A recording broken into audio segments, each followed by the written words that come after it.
Hi, good morning. Well, it's morning here anyway. Welcome back to my channel, Open the Door. This is episode 135. Why you're stuck and you can't move on. It's not what you think. If you've ever said, why can't I just move on? This episode is for you. It's not because you're weak and it's not because you're stuck in the past that you can't move on. It's because something inside you hasn't been seen or honored or integrated yet. You don't move on by force, you move on by understanding what's still holding the door open. Here's some key reasons why people can't move on, and also some solutions for those situations. So, number one of the key reasons is that you're trying to skip the integration process. And the solution for that is that integration cannot be erased. So, healing isn't about forgetting. As I said, it's about integrating the lesson without carrying the wound. That's the tricky part. The mind wants relief and the soul wants meaning. But if meaning hasn't been made out of the situation, then the story keeps looping. I'm sure you're familiar with that. So stop asking yourself, how do I forget this? Instead, ask, what did this change in me? Name the lesson, find the meaning, but don't glorify the pain. So that's all number one. You're trying to skip the integration. Number two, the pain becomes part of your identity. And the solution for that is to separate who you are from what happened. So sometimes pain becomes a proof of survival, a shield, a familiar companion. And letting go of that pain can feel like losing a part of yourself, even when that pain hurts. You need to ask, who am I without this pain? Ask, who am I becoming now that I don't need this pain anymore? Identify yourself with values like I am discerning, and not in the role of survival like I'm guarded.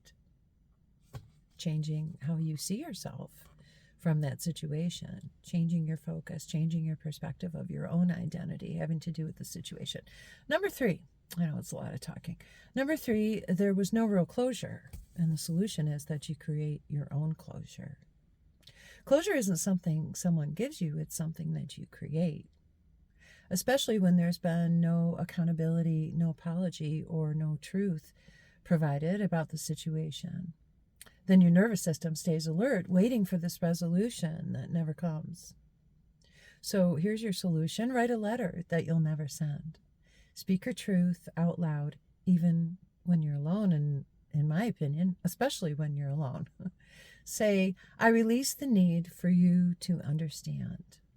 So we're getting closure without a conversation if that's how the situation has played out. Closure is an internal decision, not a mutual agreement. That's a pretty powerful statement right there. Number four, your body hasn't caught up with your mind. So you need to start working with your body and not against it.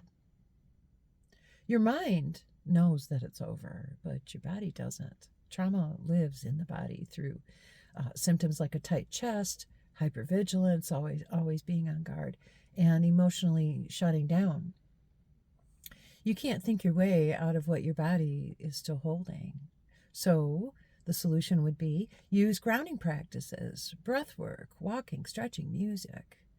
And when you feel triggered and when you get triggered, say out loud, I am safe now. As emotions related to the situation rise to the surface, and they will because they need to be honored and resolved, let those emotions flow without needing to relive the whole story. Slow the healing process down. Don't try to force it. I've said this many times. Your nervous system needs consistency, not force. So that was number four. Your body hasn't caught up to your mind, knowing the truth. Number five, you're confusing moving on with minimizing the situation. So what you need to do is validate it before you release. Moving on does not mean telling yourself these things. It wasn't that bad. I should be over this by now. Others had it worse than I did. No. Healing requires validation before the release. So acknowledge, this mattered, this hurt, and this changed me. Honor the grief. Allow it the space to be recognized without clinging to it. Number 4, that was number 5. You're confusing moving on with minimizing. And number 6, the reason you may be not able to let go yet is there's a boundary that you haven't fully claimed yet. The solution is to close that door, both energetically and practically. Sometimes what keeps us stuck isn't the past, it's the pattern that we're still allowing. Your soul asks, have you truly closed this door, or are you leaving it cracked? So identify where the pattern is still alive and decide, I am no longer available for this dynamic. Reinforce your boundaries through action and release guilt, because boundaries are evidence of self-respect. It's not punishment toward the other. From a spiritual perspective, you don't move on because your soul doesn't abandon unfinished lessons. The pain stays until the truth is acknowledged and the self is reclaimed and the boundary is honored. Only then does the energy release. So try to do a gentle reframe on the situation and on yourself, and realize that you're not stuck. You're standing at a threshold, and thresholds aren't crossed with pressure. They're crossed with awareness, compassion, and truth. Here's some questions for you, some prompts to put in your journal or just to think about. The first question is, what part of me still feels unheard? The second is, what truth have I been afraid to name?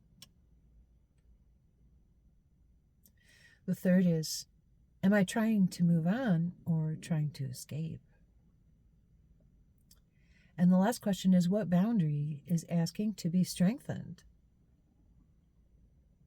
As you mull over these questions, and if you keep a journal, you're writing your answers down, more questions may arise. Jot those down too. You may not have the answer in the moment, but it will come to you since you've posed that question to yourself. In a closing statement here, I just want to tell you that you don't move on by erasing the past. You move on by unlocking what it came to teach you, and then choosing yourself without guilt. This is our episode for today. When you're stuck and you can't move on, it's not what you think. I hope this video helps you.